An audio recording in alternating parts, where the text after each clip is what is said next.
So first of all let us see कि हमें इस प्रॉब्लम में क्या गिवन है, राइट? वो हमसे क्या क्या बता रहे हैं. So in this problem it is given that कि एक इक्विलेटरल ट्राइंगल है ABC, राइट?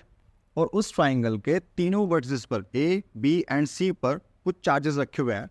और वो चार्जेस क्या है? पॉइंट A पर है 10 माइक्रोकूलम, पॉइंट B पर 5 माइक्रोकूलम्स एंड पॉइंट C पर है -5 माइक्रोकूलम्स. ओके, सो ये चार्जेस रखे हुए हैं इन वर्टिसेस पर. और हमसे ये कहा गया है कि आप ये बताइए कि पॉइंट A पर जो चार्ज रखा हुआ है दैट इज 10 माइक्रोकूलम्स, इस चार्ज पर नेट फोर्स कितनी है?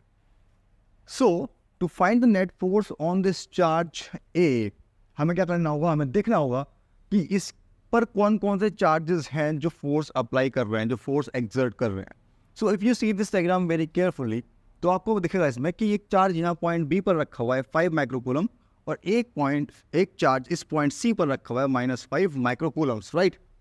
तो एक फोर्स ये वाला चार्ज एक्सर्ट करेगा इस वाले चार्ज पर और एक फोर्स ये वाला चार्ज एक्सर्ट करेगा इस वाले चार्ज पर.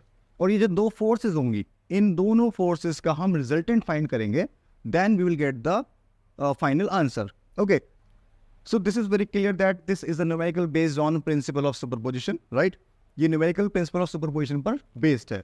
So let us now see कि इसको solve कैसे करना है. सबसे पहले चूंकि हमें given है इक्विलेटरल ट्राइंगल है और उसकी साइड में given है 0.1 मीटर. कितने given है? 0.1 metre. So let us see कि फोर्स कितनी होनी है.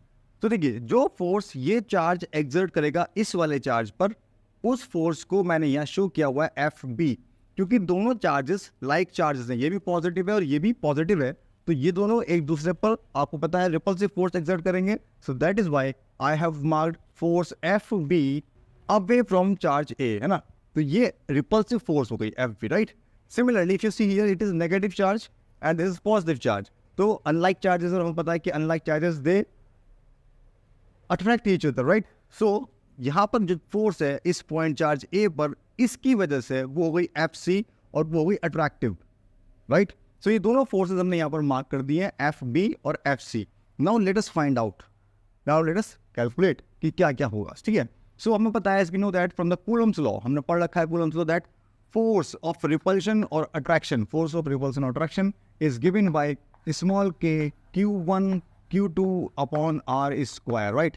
सो this is the Coulomb's law जो हमने पढ़ रखा है और उसके हिसाब से हम फोर्स फाइंड करेंगे.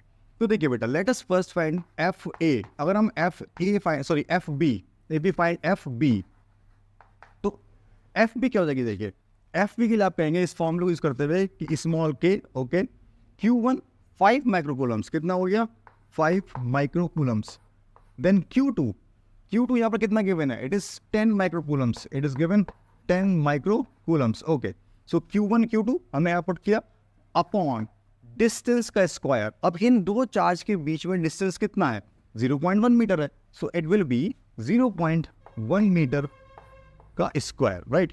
सो this is, you can say, force FB. Now let us find out another force FC जो कि इस चार्ज की वजह से इस वाले चार्ज पर है. वो क्या है देखते हैं. सो FC अगर आप देखेंगे, so again using the Coulomb's law for the two charges, ये फॉर्मूला अप्लाई करेंगे हम. It will come out to be small k. Then the first charge is 5 microcoulomb and the second charge is 10 microcoulomb upon distance का square. अब इन दो charge के बीच में distance कितना है? इट इज ऑल्सो 0.1 मीटर, चूंकि इक्विलेटरल ट्राइंगल है और आपको पता है कि इक्विलेटरल ट्राइंगल में जो है जो साइड होती है वो इक्वल होती है. So it will B also 0.1 का स्क्वायर. अब यहाँ पर एक बहुत इंपॉर्टेंट पॉइंट आप नोट करेंगे. देखिए यहाँ पर ये -5 माइक्रोकूलम था, बट मैंने इसको क्या पुट किया है? यहाँ पर 5 पुट किया है, क्योंकि आपने पढ़ रखा है in the Coulomb's law that force of attraction और repulsion is directly proportional to the product of the magnitudes, product of the magnitudes. तो उसका साइन से कोई मतलब नहीं, राइट? सो ये हो गई. साइन का मतलब केवल ये होता है कि फोर्स अट्रैक्टिव है या. Okay, so now let this be equation number 2. So हमने दोनों फोर्सेस यहाँ पर फाइंड आउट किया कि कितनी कितनी होंगी. If you observe these two forces, दोनों बिल्कुल इक्वल आ रही हैं, इक्वल इन मैग्नीट्यूड. याद रखेंगे, equal in magnitude, not in direction. दोनों फोर्सेस कैसी हैं? They both are equal in magnitude. So for simplicity I can say that FB is equal to FC is equal to F. Let us say मैंने इन दोनों क्या, दोनों equal हैं, जब दोनों इक्वल है तो इसको मैंने क्या मान लिया, इसको मैंने एफ मान लिया, ठीक है, ओके। नाउ तो यहाँ तक हमने काम कर लिया है, दोनों फोर्सेस फाइंड कर लिए हैं। अब हमें इन दोनों फोर्सेस का जो एफ बी और एफ सी है, इनका रिजल्टेंट फाइंड करना पड़ेगा कि इनका रिजल्टेंट कितना है। तो देखिए, आपको याद होगा in class 11th we have studied about the vector addition, कि अगर कोई दो वेक्टर्स होते हैं, right, let this is vector A and this is vector B, and उनके बीच में एंगल थीटा है, right, then the resultant R is given by under root A square plus B square plus 2ab cos theta. So this was the formula that we have studied in class 11th.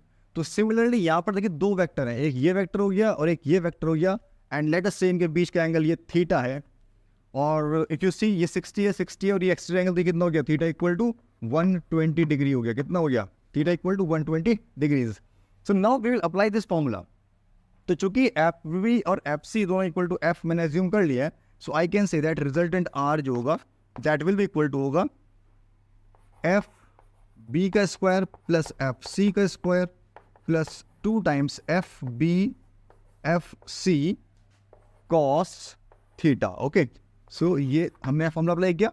अब चूंकि F B और F सी को मैंने F मान रखा है, so I can replace it, तो क्या बन जाएगा, ये बन जाएगा यहाँ पर एफ बी के प्लेस पर एफ, तो एफ स्क्वायर, एफ सी के प्लेस पर भी एफ, तो F square plus 2 times F square and cos 120 degree, चूंकि इन दोनों फोर्सेस के बीच में एफ बी और एफ सी के बीच में एंगल है 120 डिग्री है। सो ये हो गया।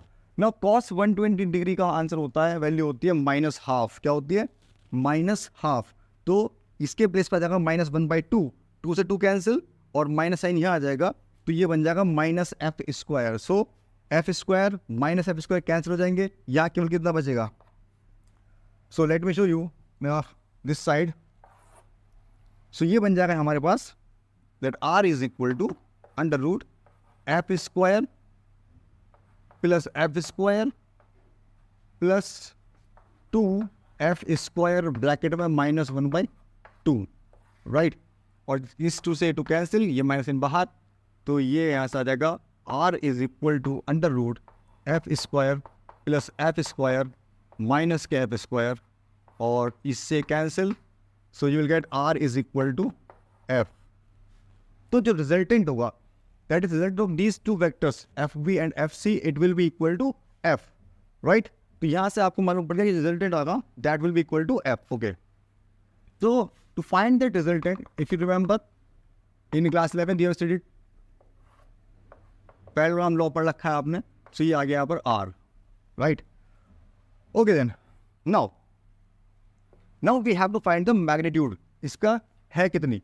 सो चूंकि f equal to F B और एफ सी है, तो आप चाहे ये वाला सॉल्व कर ले चाहे आप ये वाला सॉल्व कर ले, दोनों में से कोई एक को सॉल्व कर ले, आपको आंसर मिल जाएगा कि नेट फोर्स कितनी होने वाली है।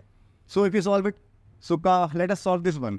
So it will be equal to, you can say f is equal to जरा यहाँ पर 9 into 10 की पावर 9, right, k की वैल्यू पुट की हमने, into 5 into 10 की पावर -6, और ये into 10 की पावर into 10 की पावर -6 अपॉन 0.1 का स्क्वायर।